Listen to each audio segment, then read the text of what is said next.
Hey everyone, welcome to our camp with another recap. The story begins with Joha, a hardworking boxer who dreams of competing in the Olympic boxing tournament.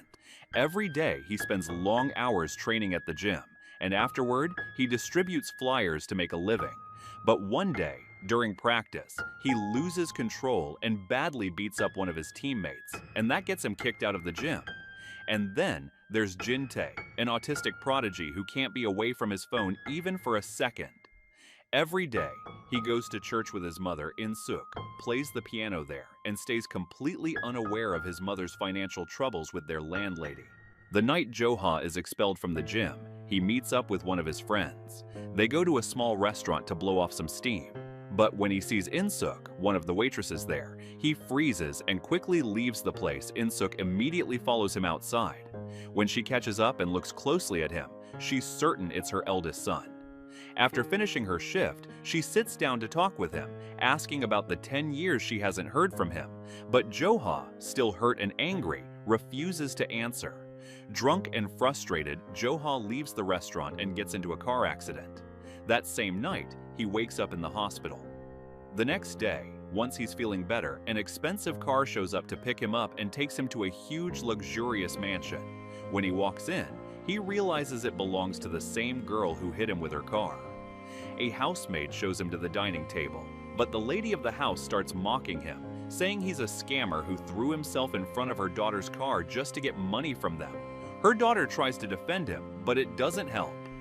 Joha leaves the house, humiliated. That night, Joha's mother gets his address from one of his friends and goes to see him. She asks him to move in with her. He hesitates at first, but thinking about his empty pockets and losing his job, he agrees and goes home with her. At home, she introduces the two brothers and cooks for them. The next day, Joha visits his friend again. His friend suggests he become a sparring partner for an MMA fighter. Once a lightweight champion of Asia, Joha thinks the job is beneath him and refuses until his friend mentions the pay. Then he changes his mind. When the coach sees Joha, he doubts him, saying he's too old for this. Joha quotes Muhammad Ali, "Impossible is not reality, it's just an opinion." The coach gives him a chance, but in the ring, Joha gets knocked down by the first punch and loses that job too. He comes home afterward and finds the landlady's daughter playing a fighting game on the PlayStation with Jinte. He joins them but loses again and storms off in frustration. Later, while distributing flyers, he runs into the girl who hit him with her car. She takes him to a restaurant to apologize, but Joha coldly tells her she's only there because of her guilty conscience for kicking him out of her house. When he gets up to leave, the girl offers him money. He hesitates, but since he's got no real job, he takes it. As she goes to fetch the money, she trips and falls, and Joha realizes one of her legs is prosthetic. That moment softens him, and they start talking. The girl opens up a little, sharing the story of her accident. On the other hand, Insuk works part-time at a welfare center to make ends meet. She often takes Jinte with her so he won't be alone and lets him play the piano there. One of the employees at the welfare center sees Jinte playing the piano and shows Insuk a poster for a piano competition. She tells her that the prize is $5,000 and mentions her son's favorite pianist, Gayul, who used to be one of the competition's past winners. That night at dinner, Insuk asks Joha to take care of Jinte for a day because she has an important appointment she can't miss. He agrees, but he doesn't understand why his mother is always so protective of his brother. To him, Jinte seems like someone who should be in the hospital. Later that night, Joha goes out with his friend and vents about his mother.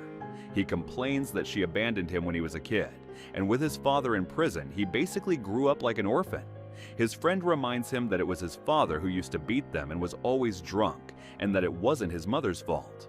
When Joha returns home, his mother, who had fallen asleep on the couch, wakes up. He's still angry and tells her that as soon as he gets some money, he's leaving for good. The next day, Joha is supposed to take Jinte to the welfare center, but halfway there, Jinte suddenly needs to use the bathroom and ends up relieving himself among the trees in the park. The park ranger gets angry and takes them to the police station. Jinte is held there until Joha pays the fine and cleans the area.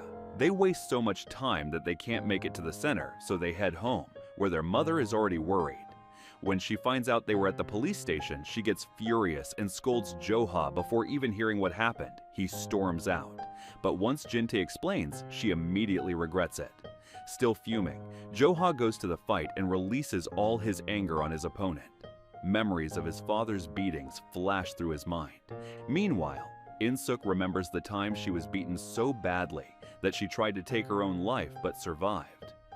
The next day, he meets his friend and says he wants to move to Canada to work with a boxer. He asks about the expenses, and his friend tells him he'll need at least $5,000 for a one-way trip. That night, when Jo-ha gets home, his mother asks him to take Jin-tae to the piano competition because she's leaving for Busan for a month to help with a new restaurant branch and won't be able to take him herself. She gives him some money and tells him that if Jin-tae wins, he'll get half the prize, $2,500. Jo-ha agrees. Later that night, after Jin-tae falls asleep, In-suk brings some wine, puts on music, and starts talking to Jo-ha. She apologizes for not being a good mother and entrusts Jin-tae to his care. The next morning, after she leaves for Busan, Jo-ha wakes Jin-tae up and takes him along to work to hand out flyers. He gets so caught up in the job that he doesn't notice his brother wandering off. At that moment, Jin-tae starts playing a public piano on a nearby street, and a crowd quickly gathers around him. Some people record him, others drop money into the piano case. When Jo-ha finally finds him, he stops and quietly watches from a distance like everyone else. Later, they use the money they earned to have dinner together. At the restaurant, Jo-ha looks through his brother's phone and finds a video of the girl who hit him with her car playing the piano. He realizes that Ga-yul, the pianist who once won the competition, is the same girl whose videos helped Jin-tae learn to play. With a bit of searching, Jo-ha finds out that Ga-yul quit music after her accident. The next day, Jo-ha takes his brother to Ga-yul's house. At first, she assumes he's there for more money, but he tells her he just wants her to listen to Jin-tae play and share her thoughts. She tells them to leave immediately. As Jo-ha heads for the door, Jin-tae sits down at the piano without asking and begins to play a piece. Ga-yul slowly comes down the stairs, sits beside him, and starts playing along. At that moment, the boss lady walks in and is shocked to see her daughter playing the piano again. Jo-ha and Ga-yul, along with the boss lady, take Jin-tae to the competition hall. Everyone in the audience looks surprised to see him on stage because of his unusual behavior, but once he starts playing, the whole room falls silent in amazement. When the results are announced, Jo-ha's anxiety grows with every name. Finally, when it's time for the grand prize, another contestant's name is called instead. After the competition, Ga-yul meets the head judge and gets in his car to ask why Jin-tae wasn't chosen. The judge admits they didn't let him win because of his autism. Ga-yul returns home and spends the whole night playing the piano. The next morning, the landlady visits Jo-ha and offers him a job at her bar. He says it's not the kind of work he wants to do, but she reminds him that he needs to take care of his brother now that their mother is away. The next day, during his break, Jo-ha goes to a clothing store, but when he returns, Jin-tae is gone. He searches everywhere and finally goes back home, hoping his brother might have returned there instead. He's shocked to see his mother, who has come back after a month. When she learns that Jin-tae is missing, she gets furious and they both rush out to look for him. Eventually, Jo-ha finds his brother inside a store. Angry, he's about to hit him, but his mother shows up and slaps Jo-ha first. In-suk bursts into tears and starts yelling, and Jo-ha suddenly notices the bald head hidden under her hat. That night, Jo-ha goes to his mother's workplace to ask her boss about her supposed job in Busan, but the woman has no idea what he's talking about. Jo-ha then visits the landlady, who at first refuses to speak, but after he insists, she finally gives him the address of a hospital. Jo-ha goes there and finds his mother lying in a hospital bed. He sees a framed photo of the three of them beside her. She asks him to take care of Jin-tae after she's gone and tearfully apologizes for everything, but Jo-ha, holding back tears, says he can never forgive her. He leaves the hospital crying and decides to move to Canada for good. Meanwhile, the boss lady, deeply moved by her daughter's change after meeting Jin-tae, visits the piano competition judge. She tells him how unfair his decision was and threatens that if he doesn't include Jin-tae in the next concert, she'll pull all her company shares and donate them to charity. Jo-ha heads to the airport but sees his brother on TV.